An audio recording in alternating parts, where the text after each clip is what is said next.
안녕하세요. 김호준입니다. 사법부 블랙리스트 논란에 대한 조사의 발표가 어제 있었습니다. 공개된 문건에 따르면 판사 감시를 법원 행정처 출신을 두어서, 그러니까 대법원장의 사람을 둬서 거점 법관으로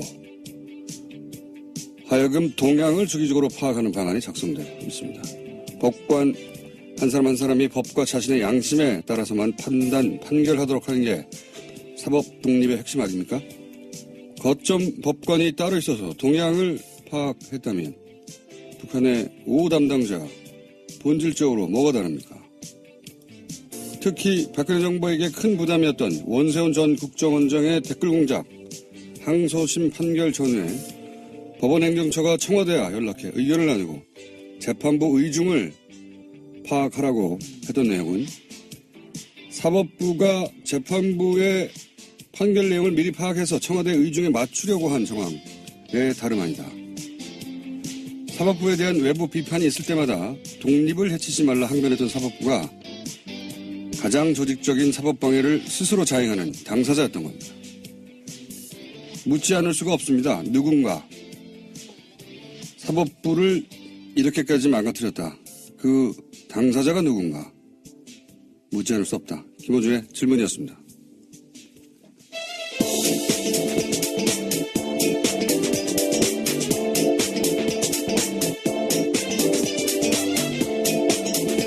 시사인의 김은지입니다. 네. 굉장히 큰 뉴스죠, 사실은. 네, 그렇습니다. 사법부가 독립이 헤쳐졌다라는 건데요. 근데 그게 이제 사법부 내부에서부터 그런 일을 조직적으로 했다는 게, 가장 큰 포인트입니다. 네. 이게 뭐 어디서 찍어 눌러서 예전에 군사정권처럼, 협박을 해서 그게 아니고 사법부가 스스로, 법원 행정처 사람을 거점 법관은 뭡니까? 거점 법관을 둬서 동향을 파악하도록 했다. 판사 한 사람 한 사람은 자부심이 강하고 자기가 스스로 판단한다고 하는 사람들인데 이렇게 거점 법관이 누군가 있었다는 게 자기 주변에 굉장히 충격적일 거라고 봅니다. 그래서 저희가 얼마나 충격적인지 이정열 전 판사님이 직접 나가겠다고 해서 저희가 잠시 후에 요 사안을 좀 더 심도 있게 다뤄보겠지만 일단 뉴스 훑어보겠습니다. 첫 번째 뉴스는 뭡니까? 네, 가장 중요한 뉴스이기 때문에 앞에 배치했습니다. 이른바 판사 블랙리스트를 조사한 법원 추가조사위원회가 어제 조사 결과를 발표했습니다. 2015년 원세훈 전 국정원장의 댓글 사건 재판 과정에 박근혜 정부 청와대 민정수석실이 개입한 정황이 나온 건데요. 이 문서에는 당시 우병우 수석이 이끄는 박근혜 정부의 청와대 민정수석실에서 법원 행정처의 항소 기각을 기대하면서 판결 전망을 문의했습니다. 그러자 행정처가 재판부의 의중을 간접적으로 파악하려고 노력하고 있다라고 썼는데요. 그런데 1심 결과와는 달리 예측이 어렵다라는 이야기도 쓰여 있었습니다. 이게 제가 보기에는 1심 결과는 자기가 알아서 전달했다는 거거든요. 실제 이 이야기는 이 조사 결과가 나오기 전부터 고 김영환 수석 비망록이 나왔을 때부터 네, 수첩에 쓰여 있죠. 계속해서 거론이 됐던 얘기입니다. 왜냐하면 그때 이미 1심 판결 나기 전에 1심 결과가 수첩에 적혀 있지 않느냐. 어떻게 알았냐. 근데 이제 입증할 수가 없으니까 흐지부지 됐는데요. 근데 이제 예측이 어렵다는 표현도 굉장히 두리뭉실하게 이제 순화시킨 거지만 어떻게 예측합니까? 네, 앞선 1심 결과는 예측했다라고 해석되는 대목입니다. 그러니까 예측이라는 표현을 썼지만 사법부가 역술인들이 아니잖아요. 어떻게 예측합니까? 물어봤지. 물어봐서 알아내가지고 알려줬다는 얘기죠. 예. 1심 때는. 2심 때는 그 담당 판사가 완고하다든가 아니면 그 이야기를 전혀 입에 열지 않는다든가 누구한테도 말하지 않는다든가 그래서 알기가 어려웠다 이런 얘기잖아요. 1심 때는 말해줬다는 얘기죠. 네, 가장 관심을 받았던 공직선거법 관련해서는요, 무죄를 내렸거든요. 1심 재판은요. 네. 그런데 2심에서는요, 징역 3년 되고요, 법정 구속됐습니다. 자, 그런데 이제 더 재밌는 것은, 더 황당한 것은, 우병우 전 수석 여기서 등장합니다. 우병우 전 수석이, 그렇다면 상부심을 전원 합의체로 해달라. 이 의미는 잠시 후에 이정열 판사와 얘기 나눠보겠지만, 이렇게 요구했는데 또 그 요구대로 됐어요. 네, 그렇죠. 그래서 13대 0이라는 결과로서 다시 파기환송이 됐습니다.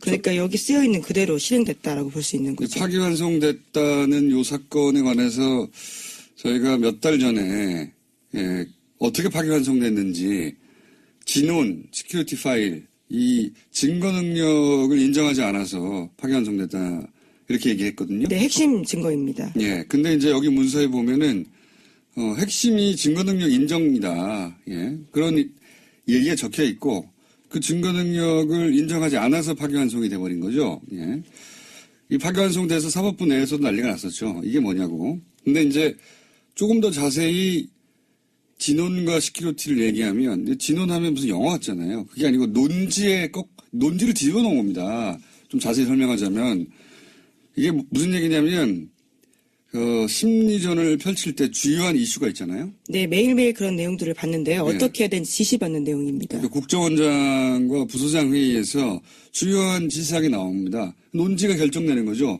그 논지가 적힌 거예요. 그걸 진원이라고 제목을 정해놓은 겁니다. 진원이 뭔지 설명을 안 해주니까 이게 무슨 엄청난 컴퓨터 파일 같잖아요. 그게 뭐 CPU 제목 같잖아요. 논지를 뒤집어 놓은 겁니다. 그 안에 논지. 그러니까 이게 인정이 돼야 국정원장이 부소장 회의를 통해서 결정한 사항이 실행에 옮겨진다. 입증이 되는 거거든요. 지시사항이 있는 내용이니까요. 그리고 이제 시큐리티 파일은 여기 보면은 아이디가 적혀 있고, 그러니까 그때 당시 심리전단 팀 안보 5팀인가요? 네, 김땡땡 직원의 이메일에서 나온 겁니다. 그러니까 앞 두 글자 이름이 적혀 있어요. 뭐 김모 이렇게 적혀 있고 그 한 사람당 30개의 계좌와 계정요. 계정. 예.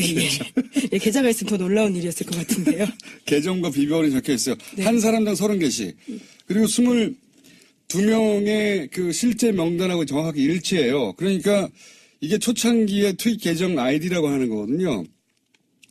이것도 이런 논지가 결정되면 이런 사람들이 퍼뜨렸다. 결정적인 거죠. 예, 심리전의 범위가 확 넓어지는 겁니다. 예, 그러니까 지시사항을 그대로 수행했다. 이거는 뭐 이게 인정되면 흔히 말하는 요즘 빼박인 거죠. 빼박. 그런데 이거를 증거 능력을 인정하지 않았어요. 왜 인정하지 않았냐? 본인의 이메일이 맞고 본인의 이메일에서 나온 것도 맞고 본인의 이메일에 해킹된 적도 없고 그런데 내가 작성한 게 기억나지 않는다. 예, 갑자기 그렇게 부인했습니다. 처음에 재판 나왔을 때만 하더라도 그렇게 이야기 안 했는데요. 어디서 코치를 받고 왔는지 두 번째 재판 나왔을 때 그렇게 말을 바꿨거든요. 본인의 이메일이고 그리고 해킹된 적도 없고 자기께 맞으면 부인할 수가 없잖아요. 그래서 부인하지 않았어요. 근데 갑자기 부인을 합니다. 기억나지 않는다고. 그랬더니 증거 능력이 없다고 파기환송을 해버린 거, 이거 황당한 일이 벌어졌는데 그게 그냥 벌어진 게 아니라 이런 주고받는 상황에서 이런 일이 벌어졌다는 겁니다. 예, 대법원 행정처가 코치했다라고 볼 수밖에 없는 상황이죠. 당연히 그렇게 의심을 할 수밖에 없는 겁니다, 이제. 그런 일이 그러니까 특정 재판에 대해서 사실은 이렇게 끌고 가야 되겠다고 청와대와 사법부의 법원 행정처에서 계속 의논했던 거죠. 그래서 이렇게 하면 된다. 해서 그 방향으로 가서 실제 그렇게 얼토당토하는 결과를 내버린 거예요. 네, 그 증거가 나온 겁니다. 이번에 물증이요. 더 황당한 것은 지금 이게 이제 사법부가 자체적으로 그 당시 당시 행정처에서 쓰이던 그 주요한 그 컴퓨터를 다 열어본 게 아니에요. 다 네, 열어본 그렇습니다. 게 아니고 지금 법원 행정처에서는 거부했어요. 달라 그러는데. 거부를 해가지고 키워드 검색을 한 겁니다. 또 똑같이. 국방부 자체 조사가 우리가 신뢰할 수 없다고 하는 이유 중에 하나가 압수수색을 못하게 하는 거 있잖아요. 마찬가지입니다. 여기서는 키워드 검색을 해서 걸린 것만 나온 거고요. 게다가 그 컴퓨터에서 발견된 파일이 그런 방식으로 한 760개 정도 되는데 이 중에 300개는 이미 삭제된 거예요. 760개를 그럼 다 열었냐? 열지 못했어요. 760개 대부분을 열지 못하고, 왜냐하면 거기 비밀번호가 걸려있기 때문에 비밀번호가 걸려있는 걸 열지 못하고 나온 게 이 정도예요. 네, 사실 비밀번호 걸려있는 것도 설정을 풀 수 있는데요. 해당 판사들이 비밀번호를 알려주지 않아서 열어보지 못하고 있다고 합니다. 이게 조사도 아니에요, 제대로 된. 그냥 열려있고 키워드에 걸려있는 일부 파일에서만 이렇게 나온 겁니다. 이 정도가. 근데 비밀번호를 걸었으면 더 민감할 거 아닙니까, 내용이. 그건 아예 열어보지도 못한 거예요. 예. 네, 그리고 핵심 인물로 꼽히고 있는 임종원 전 법원행정처 처장이 있습니다. 차장이 있는데요. 이 사람이 사용하던 공용 컴퓨터는 아직까지도 조사를 하지 못하고 있다고 합니다. 이게 이제 상식적으로 이해가 잘 안 가실 수 있는데, 이건, 직장 내에서, 예, 비유를 하자면, 직장 내에서 자기들끼리 조사한 거예요. 말하자면. 그것도 직장 내 다른 부서에서, 우리 안 된다고, 그거. 검사 못 한다고, 조사 못 한다고 해가지고, 그거 못 한 거예요. 사법부에서 이제, 사법부 외부에, 사법부 일을 맡기는 데 대한, 기본적인 거부감과, 우리가 최종 판단 기관인데, 우리가 해결 못해서, 검찰에 맡긴다는 것에 대해서 부정적인 인식이 사법부 내에서는 있겠죠. 그건 조직의 논리고, 이 범죄를 방치하는 겁니다, 이거는. 현재 정말. 강제 수사가 되고 있지 않은 상황입니다. 그러니까 아무도 강제로 어떤 파일을 열어보지 못한 거고, 지금 걱정되는 것은 뭐냐면, 당장 삭제할 수 있잖아요. 예. 하드만 떼가지고, 하드만 떼면 어떻게 합니까? 자기 PC 하드 떼가지고 가져간다든가, 누군가 시켜서 밤에 삭제한다든가, 디가우징 한다든가, 뭐, 기타 등등 여러 가지 방법으로 특정 파일을 군사 수준으로 반복 삭제하는 것도 있고, 여러 가지 방법이 있거든요. 그렇게 할 수도 있는 거예요. 이 답답합니다. 이거 수사해야 한다라고 저는 생각하는데, 이정렬 판사에게 물어보겠습니다. 대체 어떻게 해야 되는지. 그냥 일반인의 상식을 보면 이게 말이 되나? 이렇거든요. 아니, 이렇게 파일이 많은데 이걸 다 열어보지도 못하고, 안 주면 조사도 못하고, 이미 검색어로 나온 것만 해도 이게 법 위반이 명백한데 판사들이 이런 법 위반을 그냥 두는 거잖아요. 이거 답답합니다. 큰 사건입니다, 아주. 잠시 후에 집중적으로 다뤄보기로 하고요. 자, 다음 뉴스는 뭐가 있습니까? 네, 다스 관련 소식 빼놓을 수 없습니다. 이명박 전 대통령의 다스 설립 자금 4억 2천만 원 됐다라는 핵심 증언이 나왔습니다. 시사인 보도인데요. 김성우 전 다스 사장의 검찰 진술이기도 합니다. 이 전 대통령이 다스 설립 자금을 댔다라는 증언이 나온 것은요, 이번이 처음입니다. 설립 자금의 액수가 나온 게 처음이군요. 네, 4억 2천만 원 냈다고 합니다. 1987년에 설립이 됐는데요. 당시에는 대부기공이란 이름으로 열렸습니다. 자, 예, 다스 관련 소식이 이제 특활비가 갑자기 터지면서 약간 뒤로 미뤄져 있는데, 다스는 사실 거의 수사가 끝났다라는 이야기도 들립니다. 예, 입증을 사실상 한 거나 마찬가지다. 소환만 남았다. 이런 얘기가 있긴 합니다. 네, 그런데 그 중에서 이제 다스를 이명박 전 대통령이 설립했다라고 하는 이야기는 나왔는데, 돈이 초기 자본금 4억 2천이 이명박 전 대통령으로 나왔다. 액수가 특정됐습니다. 자, 다음 뉴스는요. 네, 검찰이 이상득 전 의원, 그러니까 이명박 전 대통령의 둘째 형인 이상득 전 의원의 국정원 특수활동비 받아간 정황을 포착했다라고 하는데요. 이명박 정부 시절에 있었던 일입니다. 목욕만 당시 국정원 기조실장 등 관계자들의 진술인데 2011년에 억대 돈을 받아갔다라는 겁니다. 직접 자기가 줬다라는 이야기도 하고 있는데요. 당시는 인도네시아 대통령 특사단이 방 안에서 있었는데 숙소에 침입했던 일이 있었습니다. 국정원 직원들이 들켰는데요. 그 상황을 무마하기 위해서 돈을 준 게 아니냐라는 의혹이 나오고 있습니다. 어제는 이제 윤석 여사 관저 행정관이 돈을 받은 걸 인정했죠. 예, 쇼핑백에 돈이 왔다. 예, 방식까지 구체적으로 네. 나왔습니다. 본인이 먹지 않은 한, 예, 그 돈은 그러면 김 여사에게 전달됐을 테니까. 이제는 이제 가족으로 지금 확대되고 있는 와중인데, 형 이야기도 나온 거죠. 형이 당시에 특수활동비를 그 형에게, 이명박 전 대통령의 형, 이상득 전 의원에게 줬다고 하는 이제 진술이 나온 거죠. 이때 이제 그 검찰에서는 국정원이 당시 위기에 몰려 있었기 때문에 그 상황을 돌파하기 위해서 이런 돈을 준 게 아니냐, 뭐 이런 이야기인데, 이거 굉장히 재밌는 사건입니다. 인도네시아 대통령 특사단이 방문했을 때 괴한이 침입했다, 뭐 이런 뉴스가 나왔었거든요. 네, 그래서 경찰에 신고됐습니다. 인도네시아 대통령 특사단에서 신고할 수밖에 없죠. 이 당시 사건이 어떻게 되냐면 굉장히 재밌어서 잠깐 말씀드리면, 이명박 전 대통령 면담이 잡혀 있는 날이었어요. 그래서 이제 특사단이 면담을 하러 가는 거였거든요. 그러니까 비는 게 분명하죠. 면담이 있다는 걸 알았던 거예요. 예. 나중에 이제 국정원 직원들로 드러났으니까 국정원에서는 면담이 있는 걸 알고 당시 남자들 여자 한 명으로 이루어진 3인조가 투입됩니다. 그래서 이제 노트북에서 뭘 카피하고 있는데 그중에 한 사람이 뭘 놓고 갔는지 다시 돌아온 거예요. 들켰죠. 들켰는데 웃긴 거 그럼 한 사람이 망을 보든가 했어야 되는데 3명이 다 바빴나 봐요. 방에 들어와가지고 들켰어요. 들켜가지고 진짜 웃긴 것은 여기서부터 들켰으면 냅다 도망가서 자기 신원이 드러나지 않도록 해야 되잖아요. 그중에 노트북 한 대를 들고 나갑니다. 그렇죠. 들고 나가니까 이 특사단 입장에서는 없어진 게 없으면 뭐 신고를 안 했을 수도 있을지도 모르겠습니다. 노트북 하나 들고 도망갔잖아요. 당연히 신고를 했죠. 그 호텔에서 찾았어요. 그 국정원이면 깜짝같이 찾아줬을 것 같잖아요. 19층에 숨어있다가 잡힙니다. 이 사람들이. 특수훈련을 받은 국정원 요원이라고 보기엔 굉장히 어설픈 일들이 많아서요. 물건을 훔쳤다는 점도 굉장히 문제지만 더 웃긴 것 들켰다는 게 더 문제인 것 그것도 같습니다. 웃기지만 그러니까 첩보기관의 입장에서 보자면 들킨 게 더 문제죠. 그렇죠. 예, 들키지 말았어야지 했으면. 더 웃긴 건 비상통로에서 발견됐거든요.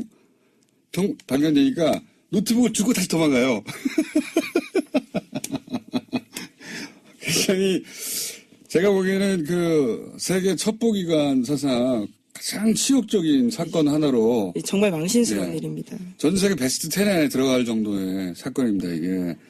노트북 들켰는데 눈앞에서 노트북 하나 들고 도망가고 그것도 비상통로에 숨어 있다가 호텔 직원한테 잡히니까 냅다 노트북을 돌려주고 다시 도망가고. 여기서 좀 이상한 점은 호텔 방문을 어떻게 열었느냐. 이 침입한 흔적이 없다. 예, 그럼 카드키를 가져가는 거 아니냐. 호텔이 협조한 거 아니냐. 게다가 이 비상통로에서 발견됐을 때 잡혔어야 되잖아요. 노트북을 주고 어떻게 도주하였냐. 도주도 이상합니다. 그래서 당시에 국정원 별명이 걱정원이었습니다. 워낙 걱정 끼치는 일들이 많다고요.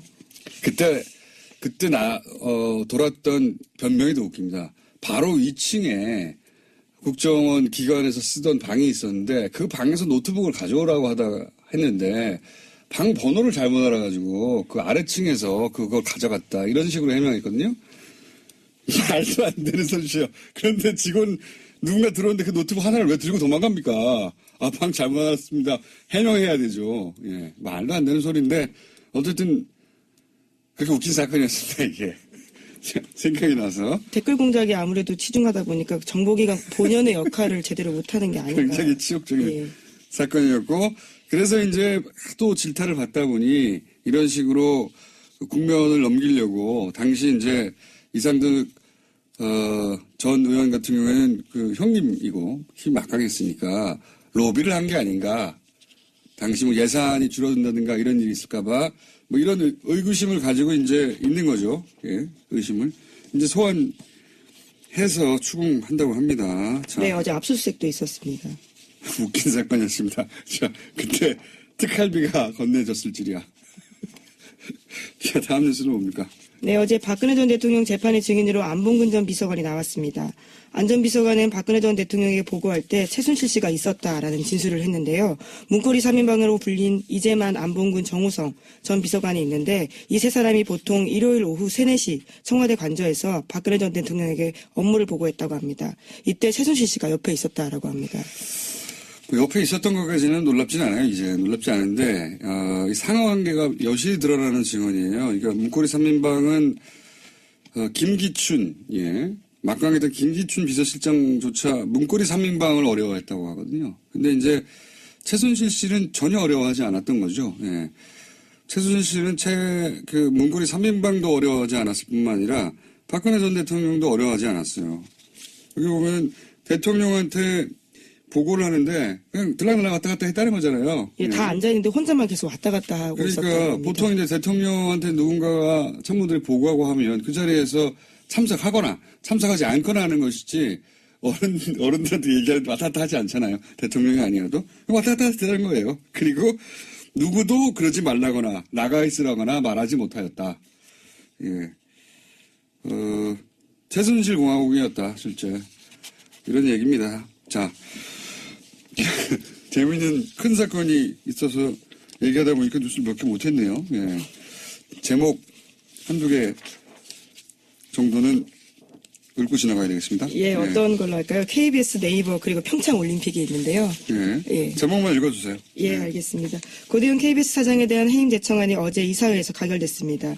KBS 이사회가 6대1로 해임 제청안을 통과시켰는데요. 그래서 이제 언론노조 KBS 본부가 내일 오전 9시부터 업무에 복귀한다라고 합니다. 아, 드디어 복귀하는 거군요. 예.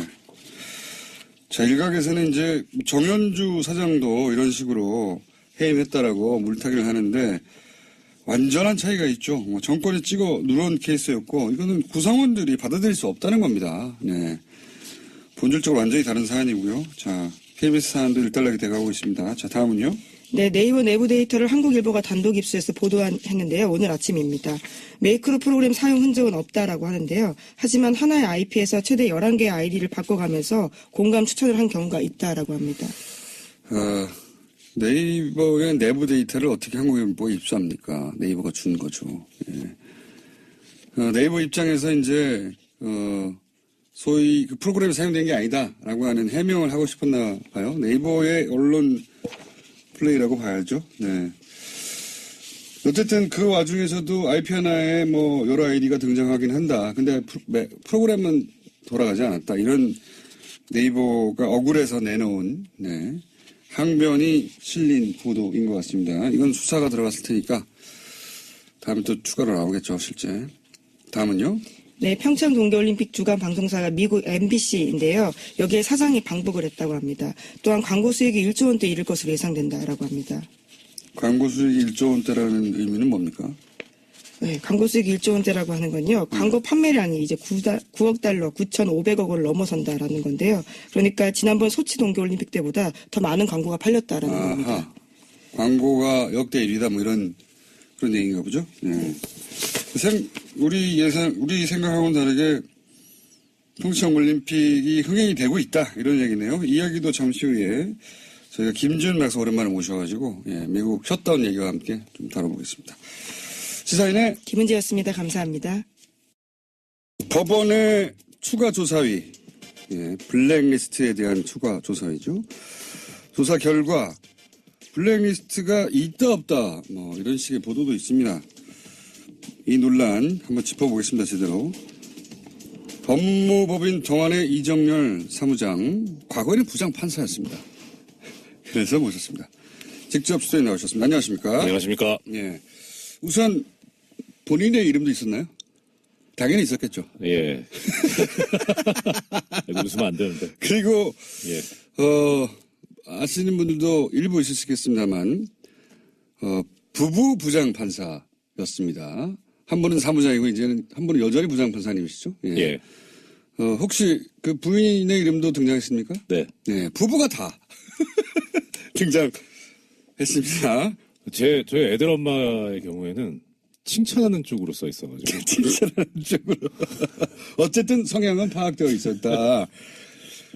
여기 이제 언론에서 예. 초반에 리스트는 없었다라는 식의 보도도 있었고 어떤 언론에서는 리스트가 없다고 할 수 있느냐 좀 애매모호한 애매모호한 분석 혹은 뭐 조사위도 리스트가 있다 없다고 말하지 않았다 이런 식의 이제 애매모호한 마치 리스트가 없었던 것 마냥 보도되기도 했거든요. 이게 저는 말이 안 된다고 보는데 어떻게 보십니까? 당연히 말이 안 되죠. 이게 리스트라는 게 그야말로 뭐 엑셀 파일로 뭐 표로 1번부터 100번 막 쭉. 그렇죠. 순번 매겨가지고 예. 그것만 리스트냐? 그거는 아니죠. 중요한 것은 이런 리스트라는 것을 만들어서 그러니까 리스트의 목적에 해당하는 예. 감시하겠다, 사찰하겠다, 불이익 주겠다, 그래서 특이한 사람 찍어내겠다 하는 그런 목적으로 작성된 또 그런 작업이 있었느냐가 그게 블랙리스트 핵심이거든요. 그러니까 이게 엑셀 파일이 아니냐가 중요하지 않지 않습니까? 예. 그리고 뭐 조선일보를 비롯해서 일부 몰지각한 업체란다. 매체에서 죄송합니다. 방송사가 없다. 매체에서 리스트 얘기하고 있는데 리스트 유사한 거 있었습니다. 여기 보면 엑셀 파일도 있긴 있었습니까? 예. 보면 사법행정위원회 위원 후보자 검토라고 하는 문건에서 이게 뭐냐면 사법행정위원회라는 걸 법원행정처에서 만들게 되는데 여기에 소위 왕당파만 들어가면 이 위원회가 이제 공격을 받을 수가 있다. 그러니까 왕당파 말고 저쪽 편 입장에서 볼 때 이쪽 편. 네. 예. 그러니까 뭐 소위 말하는 이제 뭐 좀 진보적이라거나 네. 뭐 대법원의 비판적이라든가 그런 사람들을 다수 집어 넣어야 된다. 몇 명은 넣어서 이렇게 물타기를 해야 그렇죠. 공격을 안 받는다. 예, 그러면 그런 성향의 사람은 알아야 되잖아요. 그 성향의 사람들 명단을 작성을 했습니다. 아, 그렇군요. 그게 64명이 있습니다. 이 표가 있어요. 좀 보여주세요. 예. 이거 보이는 라디오도 나가죠. 네. 아, 엑셀 있습니다. 여기 보면 뭐가 나와 있냐? 있어요, 리스트. 1번부터 쭉 있고요. 이름 이거 뭐 1번 김땡땡 뭐 이렇게 나오는데 이거 전 보면 누군지는 아는데 말씀 못 드리겠고요. 현재 직책 서울고등 고법부장, 연수원 기수, 생년, 출신 고등학교, 대학교, 그 다음에 이제 경력이 나오는데 다 이런 거 써 있습니다. 우리법, 노동법, 젠더법, 인권법. 그다음 옆에 특성, 뭐 기본적으로 보수 성향, 뭐 우리법 연구회 회장 역임, 뭐 여성 친화적 가치관. 이거 다 사찰에 써놓은 거예요. 이것도 최소한 리스트 아닙니까? 당연하죠. 예. 그러니까 리스트라는 게 1번부터 뭐 100번까지 번호 매겨서 네. 판사 전원의 그 블랙리스트가 있느냐 이렇게만 바라보고 그게 없으면 다 블랙리스트가 없다라고 말하는데 그거 말이 안 되는 거고. 그렇죠. 성향 파악하는 게 결국은 그 리스트인데 실제 64명의 리스트는 있고 예, 있고요. 그 외에도 성향을 파악하고자 했던 정황, 성향을 파악한 정황이 계속 있는 거 아닙니까? 그렇죠. 그런 문건들은 너무 많이 그 발견돼서 리스트, 블랙리스트 예. 있는 겁니다. 예, 있냐 없냐 따질 문제도 아니고 있냐 물으면 있습니다. 예. 예. 그리고 정말 진짜 그 사람들이 말하는 블랙리스트 저는 찾을 수 있다고 생각합니다. 실제 예, 그것도 그건 있을 뭐, 것이다. 예, 나중에 뭐 기회 있으면 다시 말씀드리고요. 분명히 기회 있습니다. 지금 왔어요. 예, 이게 제가- 예, 오케이. 예. 지금 이번에 이 추가조사위원회에서 그 발표를 하면서 대상이 됐던 문건들이 예. 발견된 문건들이 2015년, 2016년 판이잖아요. 예. 그럼 그 이전 건 어디 갔습니까? 그렇죠. 예. 그런 리스트는 진작부터 있었을 수 있고. 예, 그러니까 이게 양승태 지금 대법원장 이게 두 가지 지금 방법이 있는데요. 하나는 어제 뭐 보도가 나오긴 했습니다만 이 법원행정처라고 하는 데가 기본적으로 판결을 쓰는 데가 아니기 때문에 판사들한테 익숙한 자리가 아니거든요. 행정직 차리겠죠. 그렇죠. 예. 그러니까 업무 인수인계가 정말 뭐 이렇게 뭐라 그래야 되죠? 타이트합니다. 아하. 그러니까 종전에 있던 자료들 다 하나도 안 버리고 축적돼서 봤거든요.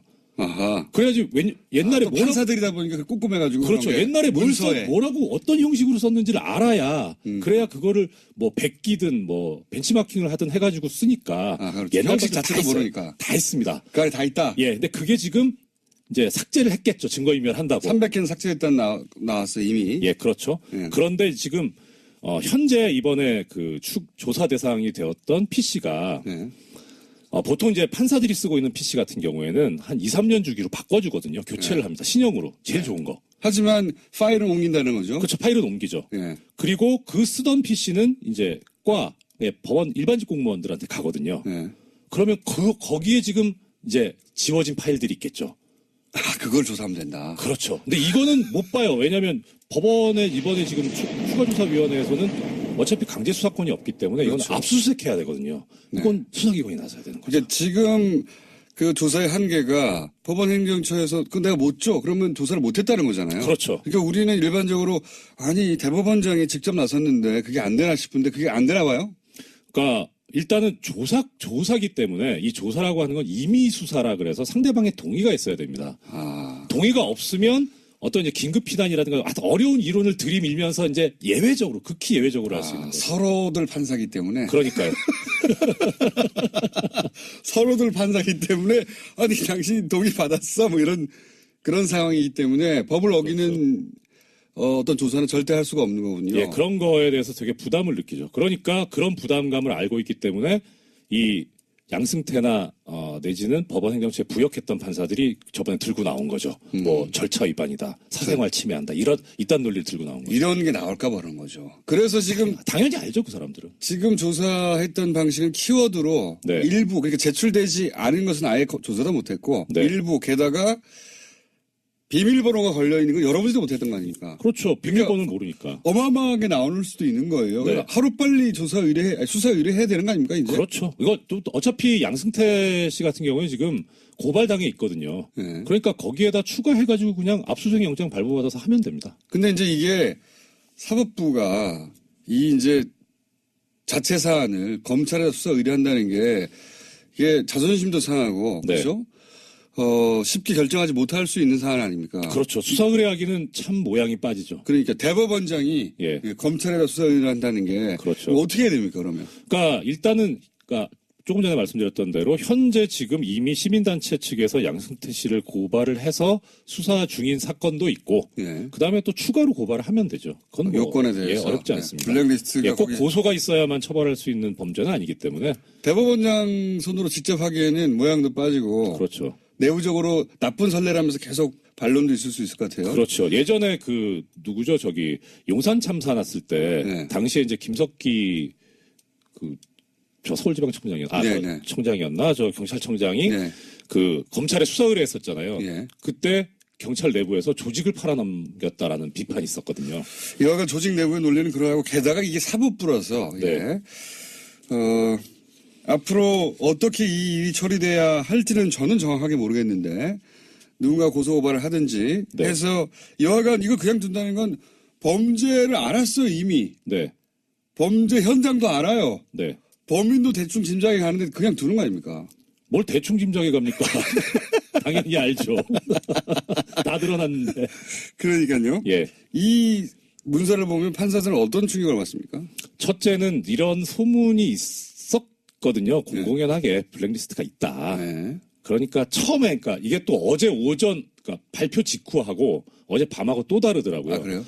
오후쯤에 해 떠 있을 때는, 네. 뭐 그럴 줄 알았다. 그거 봐. 내가 말했잖아. 뭐 그런 정도. 그 다음에 근데 가만히 생각해 쭉 보면 언론 발표를 본 다음에는, 네. 좀 심하네, 생각보다는. 그러니까 뭐 특히 이제 문제가 됐던 부분이, 거점법관 아닙니까? 차성한 판사, 뭐 다 아시니까 네. 방송 나오셨고, 군산지원에 계시는 이분에 대해서 사찰 문건이 나왔는데, 거기에 보면 별 내용들이 다 나와요. 뭐 이분 성격이 어떻다. 그 다음에 뭐 재판 준비를 어떻게 한다. 요새 고민하고 있는 게 뭐다. 아, 그런 내용도 나와요? 예. 국정원인데요, 이건 완전히. 국정보다 심하죠.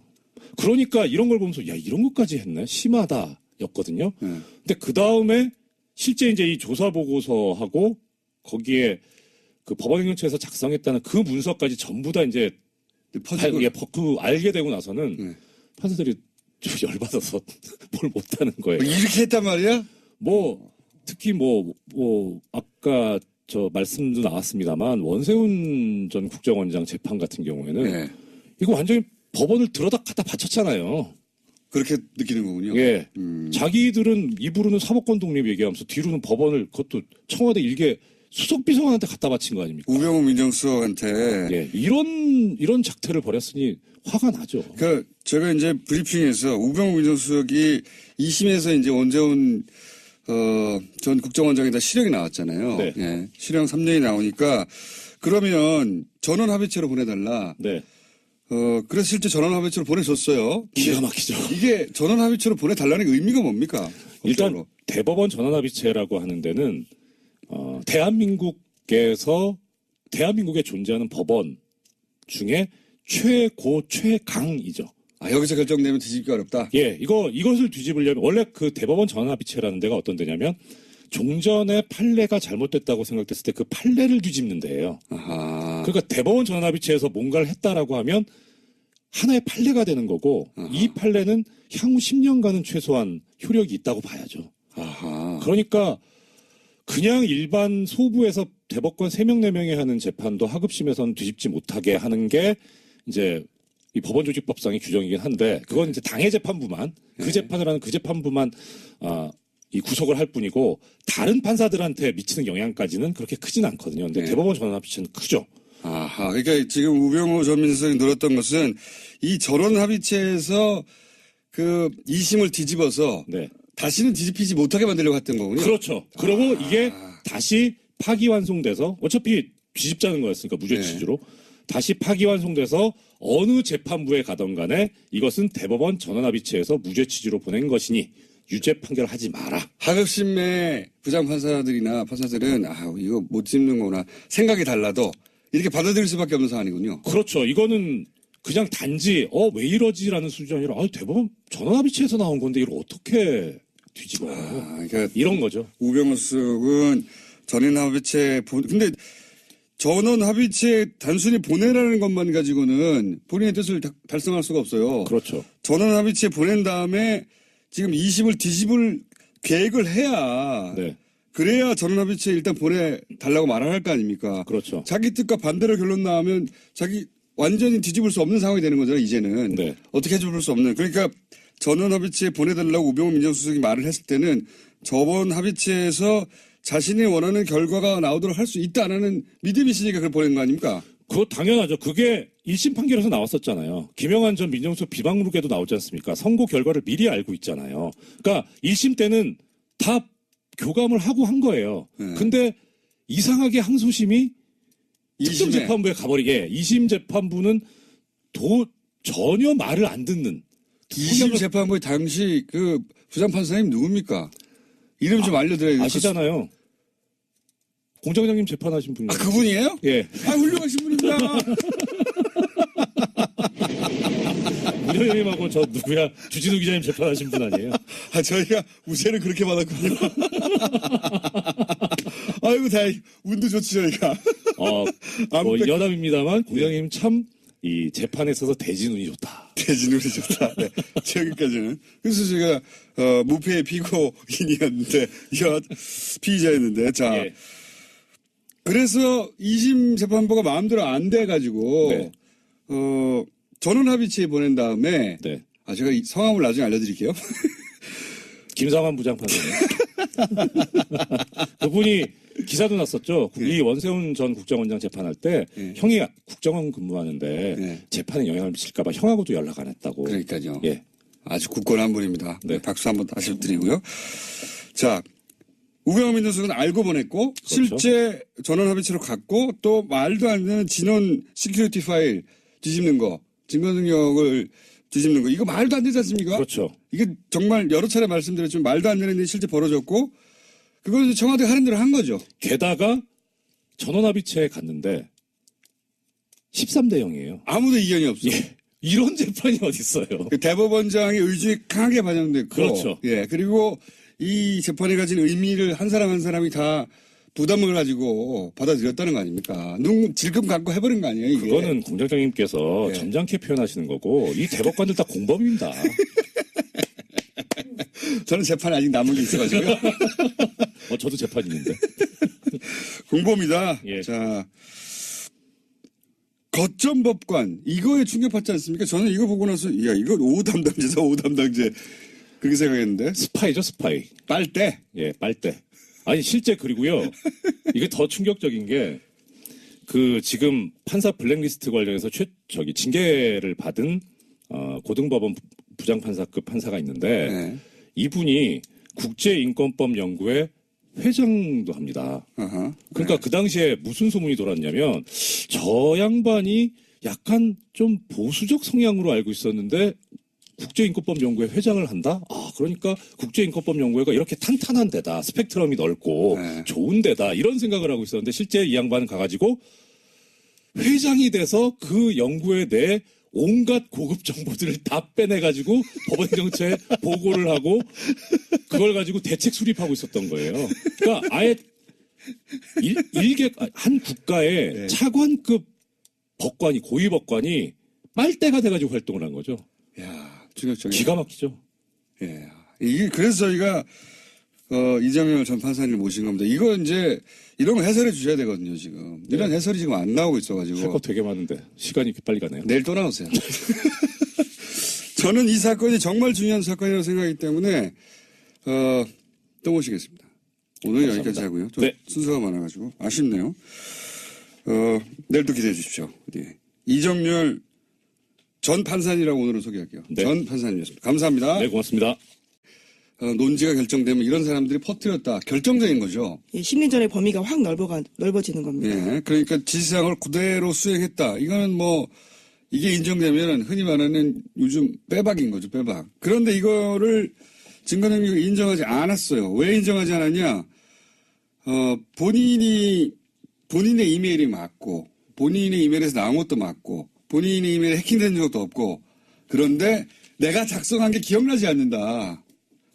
예, 갑자기 그렇게 부인했습니다. 처음에 재판 나왔을 때만 하더라도 그렇게 이야기 안 했는데요. 어디서 코치를 받고 왔는지 두 번째 재판 나왔을 때 그렇게 사실 말을 바꿨거든요. 본인의 이메일이고 그리고 해킹된 적도 없고 자기께 맞으면 부인할 수가 없잖아요. 그래서 부인하지 않았어요. 근데 갑자기 부인을 합니다. 기억나지 않는다고.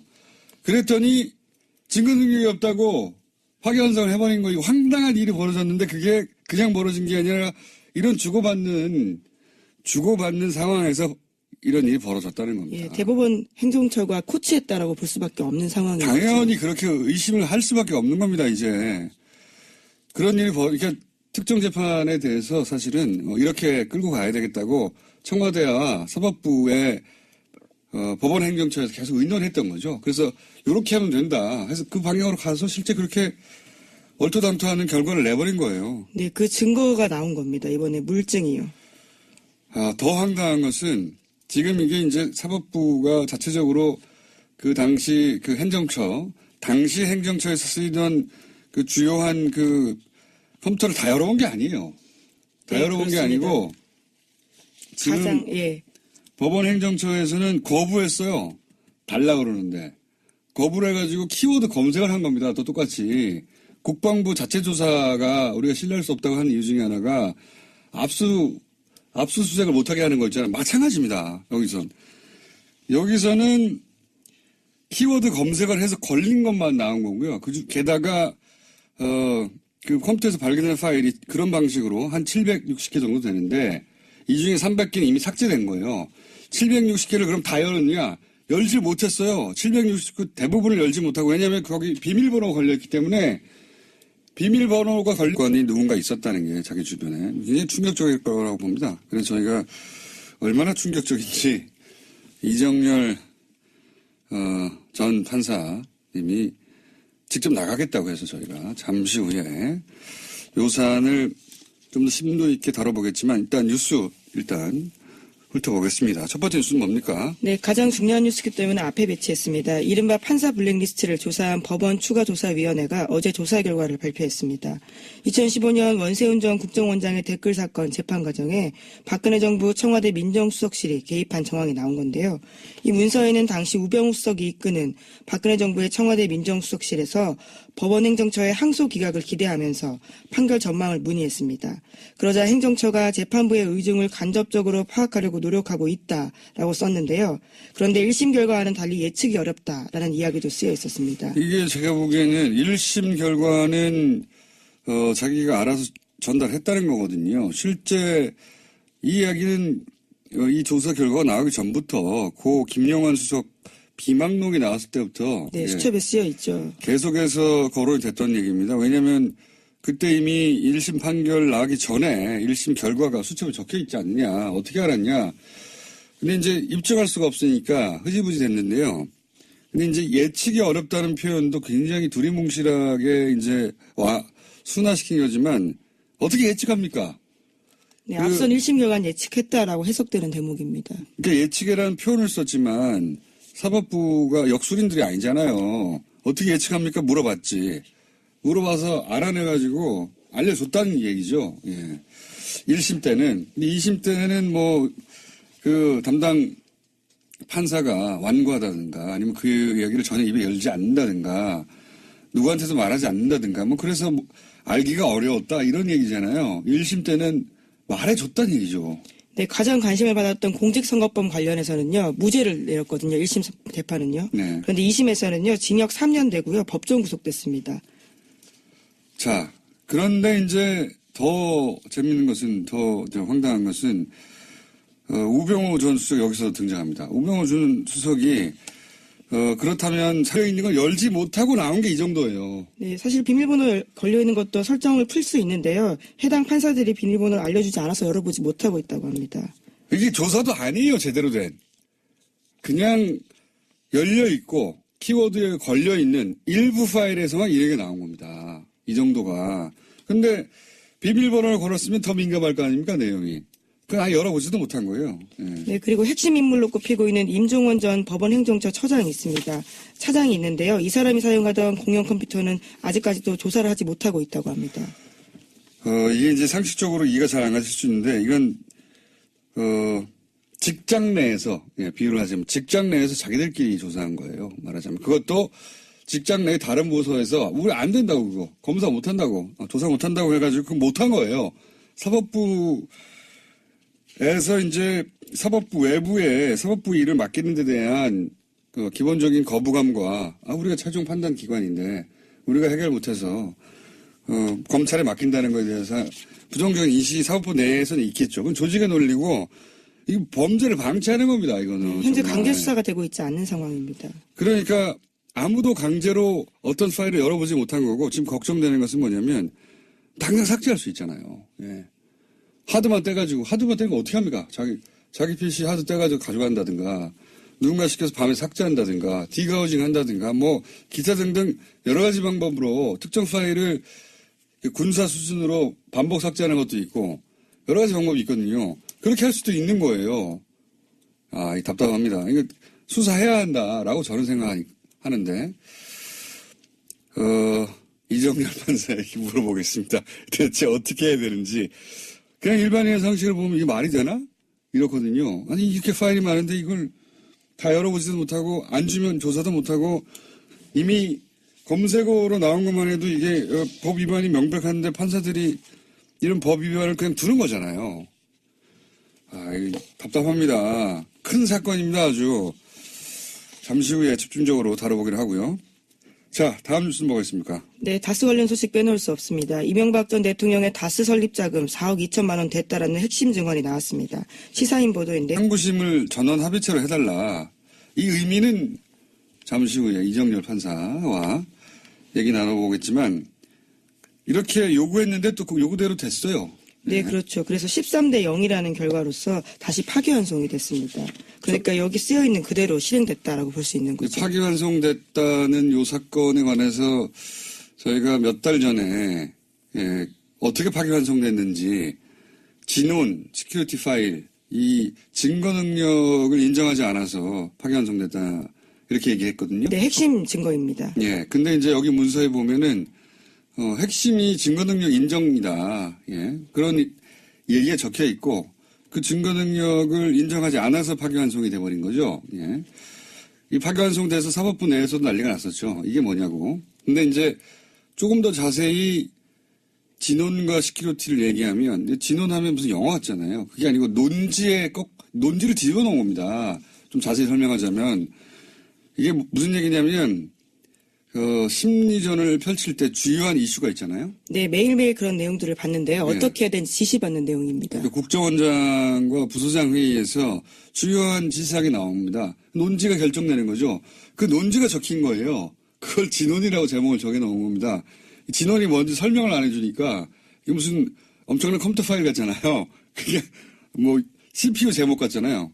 논지를 뒤집어 놓은 겁니다. 그 안에 논지. 그러니까 이게 인정이 돼야 국정원장이 부소장 회의를 통해서 결정한 사항이 실행에 옮겨진다. 입증이 되는 거거든요. 지시사항이 있는 내용이니까요.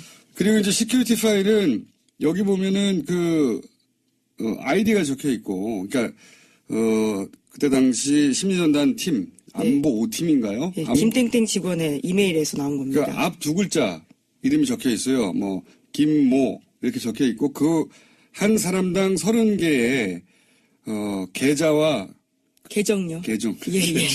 예, 계좌가 있으면 더 놀라운 일이었을 것 같은데요. 계정과 비번이 적혀 있어요. 네. 한 사람당 30개씩. 그리고 22명의 그 실제 명단하고 정확하게 일치해요. 그러니까 이게 초창기의 트윗 계정 아이디라고 하는 거거든요. 이것도 안녕하세요. 김호준입니다. 사법부 블랙리스트 논란에 대한 조사의 발표가 어제 있었습니다. 공개된 문건에 따르면 판사 감시를 법원 행정처 출신을 두어서, 그러니까 대법원장의 사람을 둬서 거점 법관으로 하여금 동향을 주기적으로 파악하는 방안이 작성돼 있습니다. 법관 한 사람 한 사람이 법과 자신의 양심에 따라서만 판결하도록 하는 게 사법 독립의 핵심 아닙니까? 거점 법관이 따로 있어서 동향을 파악했다면 북한의 5 담당자가 본질적으로 뭐가 다릅니까? 특히 박근혜 정부에게 큰 부담이었던 원세훈 전 국정원장의 댓글 공작, 항소심 판결 전후에 법원행정처가 청와대와 연락해 의견을 나누고 재판부 의중을 파악하라고 했던 내용은 사법부가 재판부의 판결 내용을 미리 파악해서 청와대 의중에 맞추려고 한 정황에 다름 아니다. 사법부에 대한 외부 비판이 있을 때마다 독립을 해치지 말라 항변했던 사법부가 가장 조직적인 사법방해를 스스로 자행하는 당사자였던 겁니다. 묻지 않을 수가 없습니다. 누군가 사법부를 이렇게까지 망가뜨렸다. 그 당사자가 누군가 묻지 않을 수 없다. 김호준의 질문이었습니다.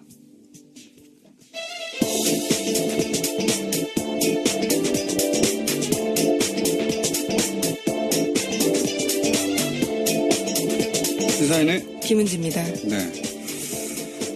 굉장히 큰 뉴스죠, 사실은. 네, 그렇습니다. 사법부가 독립이 헤쳐졌다라는 건데요. 근데 그게 이제 사법부 내부에서부터 그런 일을 조직적으로 했다는 게, 가장 큰 포인트입니다. 네. 이게 뭐 어디서 찍어 눌러서 예전에 군사정권처럼, 협박을 해서 그게 아니고 사법부가 스스로, 예, 법원 행정처 사람을 거점 법관은 뭡니까? 거점 법관을 둬서 동향을 파악하도록 했다.